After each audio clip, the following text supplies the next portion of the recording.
Yeah, cool. Hi everyone, and welcome to our live stream with Yazilya. Hi, Yazilya, and welcome.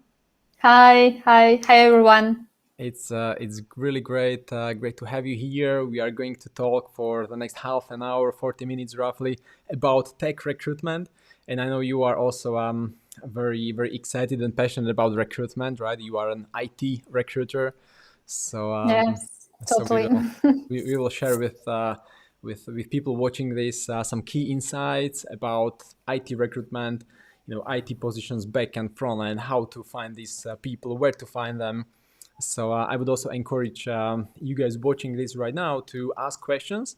Since we are streaming this live, we have a chance to answer your questions. It could be something generic. It could be something about IT sourcing. How does Yazilya source, I know, data engineers in Russia or in Europe or in Australia. Let's see if this is the case. So, Yazilya, why don't you tell us more about how did you actually become an IT recruiter and when? Actually, this is an interesting story about me becoming IT recruiter because it was actually 4 or 5 years ago, and I was applying to the one of the IT companies as technical support manager, and didn't think about HR and recruitment. But we saw a potential in me, the managers, and that was it. And I became HR assistant for IT company we had back in my region in Tatarstan Republic in Russia. And it was very interesting start of my career as HR and as IT recruiter. Then I changed for recruitment agency. We were specializing also in IT recruitment, but back then I didn't start fully with IT recruitment, only one vacancy in pipeline. And it was very interesting and challenging at the same time because I got first job to fill. It was a Java developer. And actually, I didn't know about differences between Java and JavaScript. So was a huge problem for the beginner in IT recruitment. Yes. Yeah, so true. And this And this happens so often, right? Like people transitioning, seeing opportunities in IT, like, oh, there is a lot of money. They start looking for developers and they don't know the difference between Java and JavaScript, right? And it's of course, understandable, right? But at some point you need to learn it, and I guess you know it by now. oh, yeah, sure. I know it by first my candidate who I approached with Java vacancy, but he was a front-end developer, and basically he written in JavaScript language. And then I started to Google because at that time, 4 or 5 years ago, we didn't have any courses for IT recruiters, and it was sourcing for all the possible information for. Getting to know more about technologies that we use, the Spring Boot, Spring frameworks, and so on. I didn't know what is it actually, and all was written in my pieces of paper that I read before to interview any Java developer. But actually, it was quite successful first position to fill. And I remember till now that I found this developer in social networks, in something like Facebook. Yeah, it was an interesting opportunity. And we'll also talk about the different sourcing methods and how you find developers. So it's good that you mentioned this. But still, if we stick to what you mentioned just a while ago, like there were no courses about IT recruitment. Just think how much easier it is for people who transition these days to IT recruitment, right? Like they just visit your YouTube channel or my YouTube channel. They learn from this and they, get more confident just right away, right? And you had to do it the hard way of figuring it out on the job. Do you have Yeah, any? actually. Do you have any favorite book or something, some resource, some blog or something that you would recommend to people watching? Actually, your blog is quite very fascinating about all the fulfillment for the recruiters who only start to learn. And when I changed my position to European market, your blog also helped me to gain more information about European market and so on. The first recommendation is your, and the second one I was reading all the time the blog of Irina Shamayeva. She is a guru in Boolean search. It's actually one of the technology to source for IT specialists. She lives in USA now, and she's one of the best in Boolean search approaches. How to find the people in different resources if just googling them. Yes, this is the second, and I also read Jan Tegze. I also read his book, and it's quite yes, also fulfillment for the European market and so on. It's a good tip, yeah. The full stack recruiter, right? Jan Texas, yeah. Full stack recruiter, very cool. Yeah. So you became a full stack recruiter by now, right? You focus on backend, front end, mobile, everything actually. Yes. So what were some of the recent positions that you filled? The recent one is a full stack developer for German market. That was an interesting also job position to fill because I needed to start first once in German market with interesting stack of technologies, because we have different stack of technologies in Russia, and I understood that different technologies used in different countries also.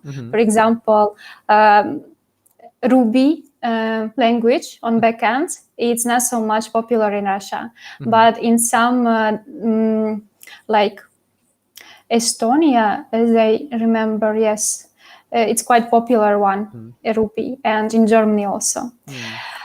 Also and in North America, yes. Also, it's very popular in North America, in Brazil, Argentina. Yeah. Not too much in Europe. Not too much in Europe. It didn't pick up. Okay, cool. And we have actually a question from someone watching it right now live. Vema, I'm not sure if you can see it. It's now on yes, I see.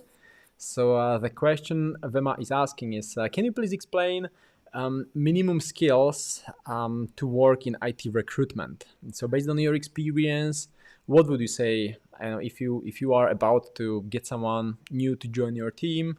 What would be the minimum skills? The minimum skills is actually, I would highlight the communication skills for the IT recruiter, because it's very much important for IT recruiter to have effective communication with candidates and with clients. Because without this, if you know IT professions and so on, you will not be successful. The second skill is, of course, knowing about IT technologies, how to approach the candidates, and what kind of backend language is for which frameworks used in this language, which kind of databases they have, and so on and so on. Methodologies in development we use, for example, like Scrum, Kanban, Agile, and so on. The third one is sourcing with alternative resources, like, of course, LinkedIn is the most popular one, and other resources in your country. For example, for developers, it's also GitHub. Sourcing on GitHub is Stack Overflow, is using this Boolean search approach, and ability to use extensions for being more productive, efficient in IT recruitment. Yes, this is the third, and there are a lot of different skills that we need, but these three, I can highlight that they are the main ones to start and to work successfully in IT recruitment. Others will develop in the future. Yeah, that's so true. And the sourcing it could be, sometimes I've seen it in different teams. There is a dedicated sourcer who only focuses on sourcing, and then there's a recruiter who recruits those who were sourced by the sourcer. So maybe it also depends what kind of a team setup is in the particular company. And I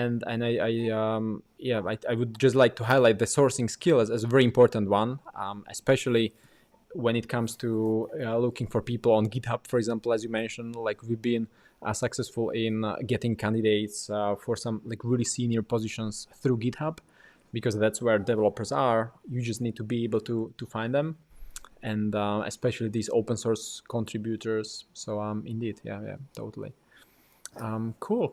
Okay, yeah. And when it comes to international tech recruitment, how do you approach it? Like I've seen on your LinkedIn profile you are like sort of like based in Germany, at the same time you live in Russia. Is it because LinkedIn is not allowed in Russia, or what was the situation with LinkedIn now? The LinkedIn in Russia is blocked. Yes, we are using VPN. I am located in Russia, in Moscow, and I am approaching candidates in Germany. That's why I put there the location Berlin and Germany.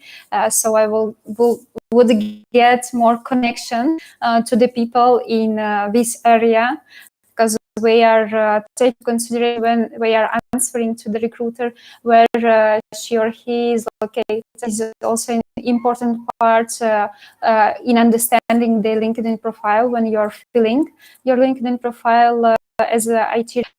And unfortunately, LinkedIn is blocked. VPN extension into LinkedIn. It's quite unfortunate, really. So if people in Russia don't use LinkedIn so much, is there any alternative social network for them? There are a lot of different social networks, to tell you the truth, because as I have experience in European international markets and in Russia, using more different resources in Russia. For example, like Haber Career, we have very similar to LinkedIn, but we don't have like circles like we have in LinkedIn. Connection circles. We have the same GitHub Stack Overflow profiles of the developers. We have messengers, a lot of different messengers like Telegram. There are different chats and channels where you can approach the candidates. You can find them there. You can also post and get the passive candidates. We also can source in Slack. People are pronouncing it different, Slack or Slack. Both is correct. We also can find good candidates there. And what else? AngelList. We're also naming this. In Europe, it's also quite popular resource. And what else? Gravatar and so on. There are plenty of them, of different alternative sources for recruiters to find the appropriate candidates. Cool. Like, speaking of AngelList, I remember we were using it years ago while I was the CTO. We were posting, and but can you use it also as a recruiter, just to find people who are there? Can you approach them? Yes, we can approach them, and we can find with Boolean strings in Angel calls and find them, for example, with different extensions somewhere else, for example, in LinkedIn also. Or if I have a GitHub profile, we can find their emails also easily. Usually we write emails there in their profile, or to find them in Telegram also. Usually we have username the same as in GitHub and Skype. That can be an issue. Yeah. I see. Well, that's really cool. And I guess when you find their profile, for example, GitHub profile or AngelCo profile, you need to still get their email address, right? So you may need to use some of these extensions that you already mentioned. Do you have any favorite extension that you subscribed to? Yes, I have. My favorite one is Amazing Hiring, if you know. Yes. If you use, yes, that is really awesome. When I first know about this extension, I was like jumping because you can reach the candidate through the one LinkedIn profile into our profiles there, for example, in Facebook. And usually in LinkedIn, we don't answer so well, and you reaching out in our resources, this candidate that is ideal for this client. This is really great. And we also have free trials and free for something like 100 profiles you can watch without payments. Yes. Okay, cool. My favorite is Contact Out. It's one of those cheaper ones, probably. It's not as expensive as Amazing Hiring, but it's a quite powerful one. I need to check out this one that you mentioned. Definitely cool. Thanks for the tip. Yeah, there are a lot more actually. The second one I like very much is multi-highlight. It's highlighting the skills that you are searching in the candidate's profile, and you don't need to scroll so much. You don't need to put an attention. I like it very much. Like it helps me a lot. Multi-highlight. Multi-highlight. Cool, yes, cool. It's like yellow one. Yellow one. Yes. Okay. I just typed it here. Multi-highlight. Okay, cool. Yeah, thanks for the tip. Okay. Now, when it comes to some differences between the Russian market and the European market, since you mentioned that you also recruit for German clients, like what would you say are the most significant differences when it comes to looking for people who are based in Russia versus people in Western Europe? There are a lot of differences and a lot of similarities also. I will start from differences in the markets. The first one that I really don't like so much, because in Russia we have notice period like 2 weeks or 1 month maximum, but usually with our governmental laws we have 2 weeks, and that's all. You can start a new position. But in Germany I faced this difficulty to fill the position quickly. You need to wait up to 6 months when the candidate can start the position. It takes months, it takes years, and you don't know when you are getting to have a bonus of this closed position.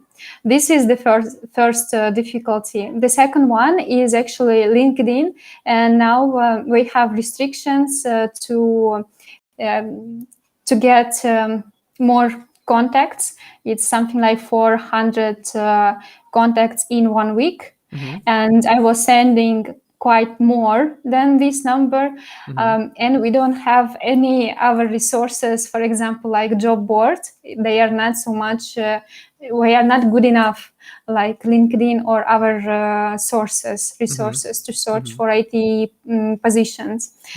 And this is really, really bad. I'm not receiving so much replies on my messages in LinkedIn, and I really every time I'm changing approach, changing my emails and so on, making them more personalized in the way that a person will read and reply me anyway, even if he is not interested now in changing his position.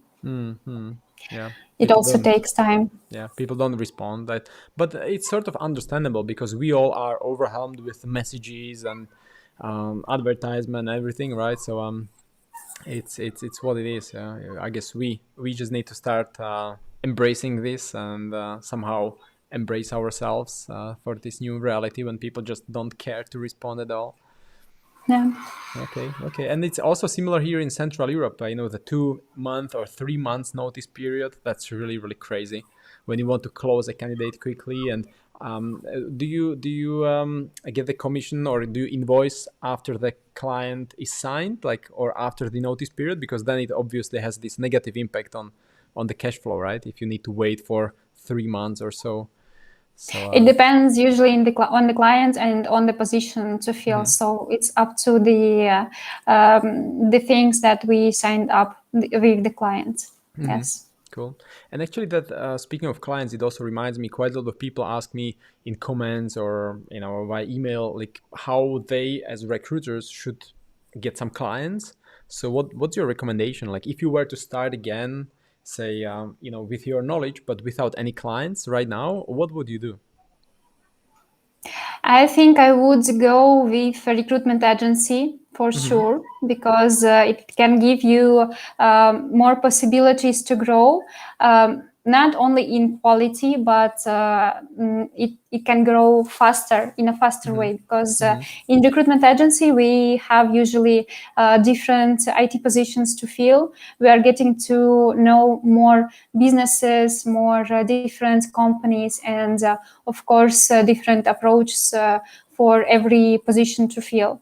This is a really great experience to get through the recruitment agency. If I was there 5 years, 4 years ago, when I was only starting, I would rather go with recruitment agency from the start, from the beginning of my career. Yes, totally. Totally makes sense. Yeah. Okay. And by the way, guys, I see that some people are watching this live. If you have any question you would like to ask about international tech recruitment and what could be done and how, then feel free to ask. I'll highlight your comment and Yazilya can respond swiftly. Meanwhile, I have lots of questions, but still we can give a chance to someone watching right now. Okay, and thinking about these clients and working for an agency, obviously the disadvantage of working for an agency is you need to actually you get much less in commission, right? Which is also why sometimes recruiters want to get those clients direct. But as with everything has some time and space in life. So the working for an agency is obviously a great idea, a great suggestion, especially at the beginning to start with. How do you then transition to becoming an independent recruiter? Like you most likely need to have some talent pool, some people who you know and can call up quickly. Do you build up this database? How do you approach this? It's more important to build a network with candidates and with clients also. Don't forget to give feedbacks for your candidates, because we can be your clients in the future. This is very important to build these connections and to add them in your network, in Facebook or in LinkedIn or wherever you are giving more information about yourself, about the skills that you are developing right now. I also give a lot of very useful tools for recruiters who only starting their career in the beginning, and they are quite thankful, and the clients also see these tools that I am giving, what I am using, what I am capable of, what kind of things I know, and we also know my personal brand, my personality, and so on. This is very important to build your network, your personal brand from the beginning. And to give an idea how you started, which kind of fails you have. You don't need to be stressed about your fails. This is a path this is a way of becoming an expert in IT recruitment. And I think you should be quite honest with your fails also, not only about your success. The important here about the fails, how do you get again in your feet and you're dealing with these fails. This is an important insight that you can give to your clients, your future clients. And then you don't need to find these clients. We will write you, we will call you, we will come. Yes, yes. Very cool. This is important, yes. So speaking of these failures, like what would you say is your major, probably not even the biggest one, but some major failure that This question actually I didn't think of so much for a long time. I think just the first the one last that comes to your mind. Just the first the one. last the first one, I think I forgot just to send the link for my candidate to go to the interview. And actually, he was late because of me, not because he was not in time or not dealing with time management skills. It was me who was failed with my time management. Yes. Oh, well, yeah, this happens. At least he arrived, right? Even if he was late, but at least he arrived. But this is not such a good thing for recruiter that candidate calls you and says that where is the link where I should go, and I didn't give him. I just forgot. I'm sorry. Yeah. Well, it comes with the overwhelm, right? Like you are multitasking, calling clients, you are taking notes, which also comes back to what you just mentioned a while ago. Following up with candidates. And I also highlighted it in comments, your quote, give feedback to candidates, which is really important. But it also comes back to all these other tasks that are on our plate, such as record videos and post on YouTube and and write emails and whatnot. So how do you make sure that you are not overwhelmed too much and you still have time to give valuable feedback to candidates? I'm just putting into my calendar in Google Calendar. Actually, this is the best tool that helps me to achieve all the tasks that I need for today. And for example, if I forgot to give feedback, I have on Friday the one time slot that I am giving a feedbacks for the candidates and to the clients also from my candidates. I have this time slot in my timetable in my calendar. That's a great tip. Yes. That's a great tip. I don't have this. I guess I'll implement this. Thanks for the tip. And there is one more question from Bibek Pant, who is asking, what are basic skills everyone belonging to IT field should have? I guess he's asking from the developer's standpoint, not the recruiter. It feels like, I'm not sure 100%, but it feels like.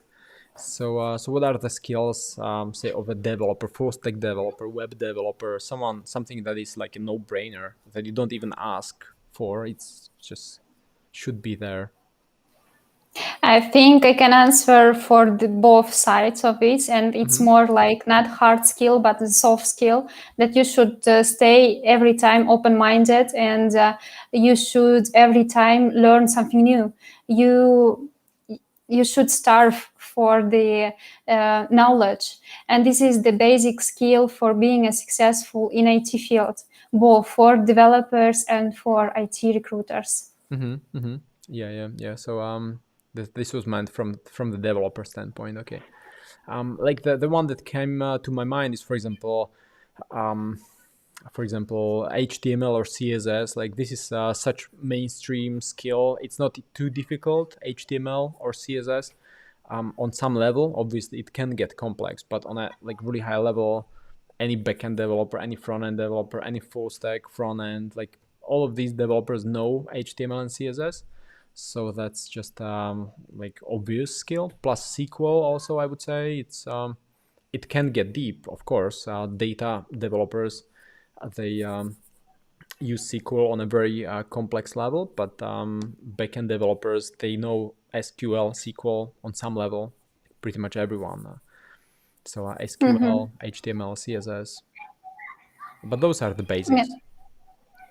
It's And mhm. if, for example, the developer is only starting, I would say to learn Python language, for example, because it's quite easy to start, and it's quite popular nowadays that a lot of people in need of Python developers, especially in machine learning, that is continuing to rise and rise with every month, every year, and wouldn't stop in the nearest future for sure.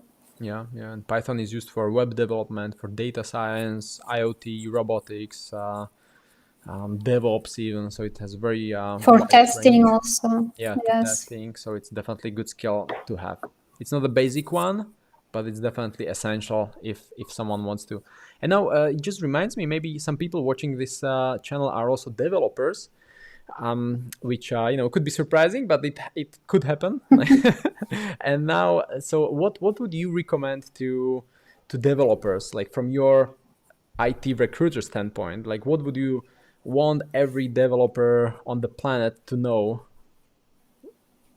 That the recruiters are also people, and you should answer them sometimes, from time to That's so time. true, so Yes. true, Yeah. so true. And if to say like tips on their CVs, for example, to be more informative for developers, you should basically write your skills. What kind of languages, what kind of frameworks, libraries you use, and what kind of tasks you developed in your past positions, the practical ones, because we lack sometimes this information when we are checking and screening the profiles in LinkedIn. Sometimes also in their CV, I don't receive this information, and this is really bad sometimes to approach with this kind of CVs to the clients. And some of these CVs are so unclear. Like sometimes I open up a CV and it's not clear if the developer is a backend developer, front-end developer, or full stack, or a designer. They sometimes just list all these skills, but without any direction or insight what the developer actually wants to do going forward, and it just makes so difficult for us recruiters, right? And on the other hand, what is the easiest on our end is just to somehow skip the CV because we don't really know. So sometimes it's easiest. If I were to recommend something to developers, it would also be to just pay attention to the CV, because it's your ticket to a better job. Which also comes back to what you just mentioned, right? We are also people, and we are bringing new opportunities. So and it's usually just better opportunities, right? Like we would not come with worse opportunities. Well, we may, but the developer would decide not to pursue it. So with this, like people, developers, IT professionals, they should welcome us with open hands, right? Yes, yes. And quite a little reminder for the recruiters also to check better the LinkedIn profiles and to approach more in personalized way to the candidates, to write their names and why you got attracted with his CV. This also helps. This tip also helps to get more replies on your messages. Yeah.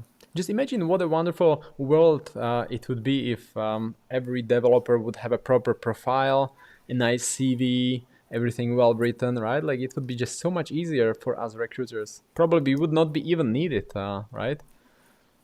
Yeah, sure.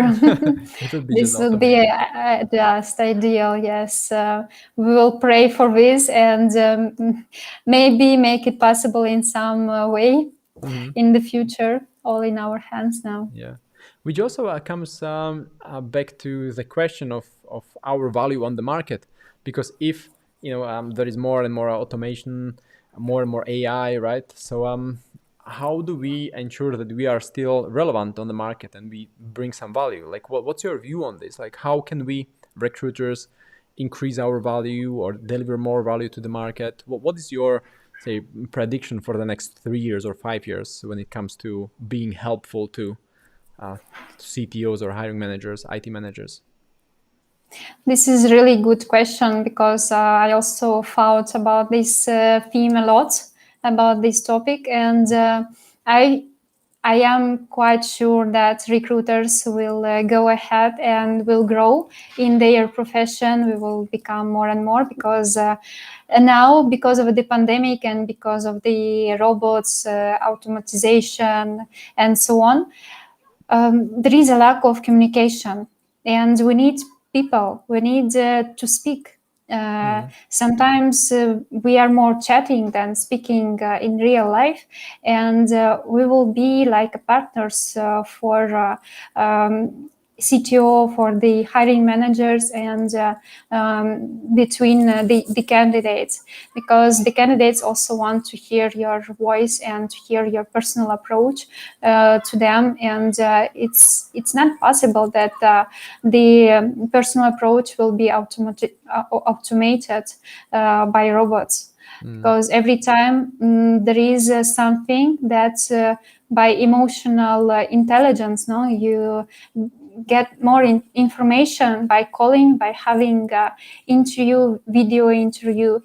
You see that person is hiding something, and you are trying to learn about this more.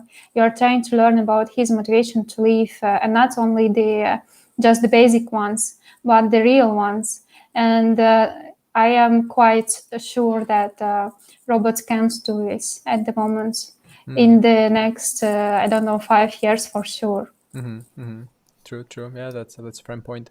And meanwhile, there is a new question from Abhilasha, who is asking, what do we do with candidates who are not joining after accepting their offer?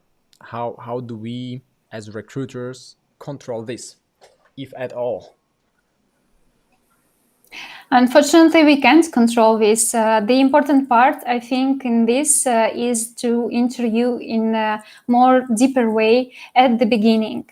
And this will lead to the successful accepting the offer and joining the company, because if you got to know his motivation, his honest motivation, why he is leaving and why he wants to join this company, you will know for like 99% sure that he will accept and he will join the company. If it doesn't meet his criteria for the future job, then you should probably speak with the person to say what we have here in our client, what we don't have. Are you agree, or you would want something new? To speak in this open discussion, open conversation. And it must be so frustrating, right? If you work hard, you get the right candidates, they are interviewed, the offer is extended, they sign the offer, and then the day comes when they are supposed to join and they don't join. So I guess Abhilasha may have some negative experience, which is under, there is obviously a reason to be frustrated of. But as you say, like, it's probably out of our control, because we are responsible for the initial part of the hiring process, and the onboarding is on the hiring manager's plate. But sometimes it comes back to the emotional intelligence. We can also spot that someone may have some other preferences or maybe going through some difficulties. So we may raise some red flags even before the candidate is supposed to join. That's why the deep conversation and the deep interview is helping. And that's why I said that communication skills for the IT recruiter is the must, without which you can't be successful. That's also applying to this kind of problems when the person doesn't accept the offer or accepting, but not joining the company. But do we these days have even time for these deep conversations? I mean, we are, sending messages, following up, sending WhatsApp messages, LinkedIn messages, calling candidates, right? Like, is there even time for these deep conversations? Yes, I'm sure there is, because, for example, me personally, I'm doing 20, 30 minutes interviews, and it's enough to get to know the motivation of the person and to sell the position according to his motivation. That's why I deeply believe in that the successful offer comes from meeting the motivation of the person to change. He is not only financial motivation, but also other ones: the product, the company, the team, the atmosphere in the company, and so on and so on. That's why it's quite important to ask several questions in this very topic on the motivation of the person to change, on the reasons, and so on, and to compare it what the company can offer. This is the most important challenge that we have, actually. The hard skills, of course, we can source and so on. We are not the person who is challenging on the hard skills. We are more about the soft skills. And how do you find some balance between spending time on sourcing and arranging those 20 interviews per week, as you mentioned, if I understood correctly? No, I said 20, 30 minutes interview. Minutes interview. I have Okay. Yes, I have with one person for 20 or 30 minutes, half an hour. Okay.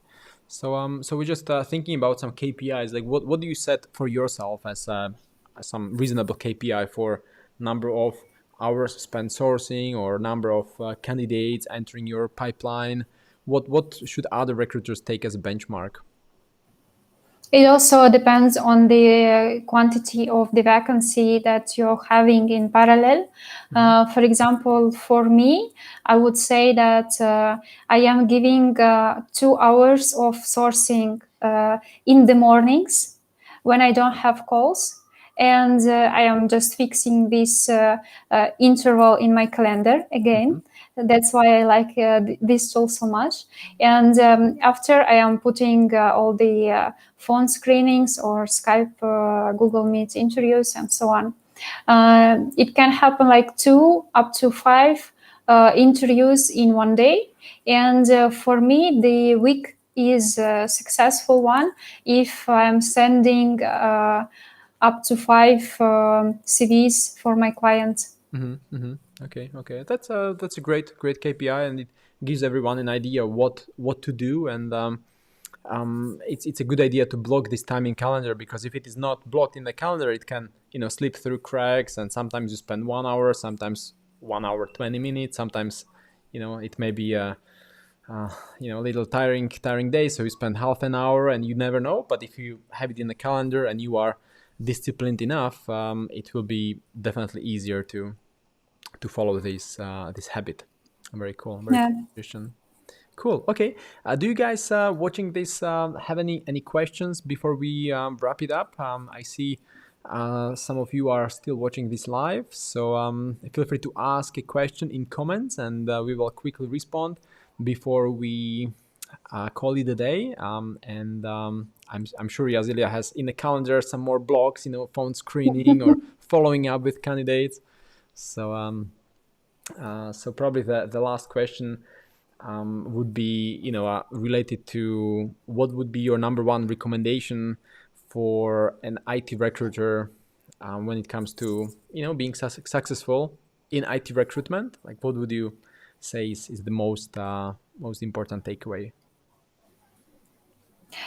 A lot of things actually are important for IT recruiter to develop, but to stay hungry for new knowledge is the main thing for IT recruiter, because without your motivation, your interest in new things, you will not be successful. And also like ability to get through a lot of information, a lot of data, and ability to analyze this data and give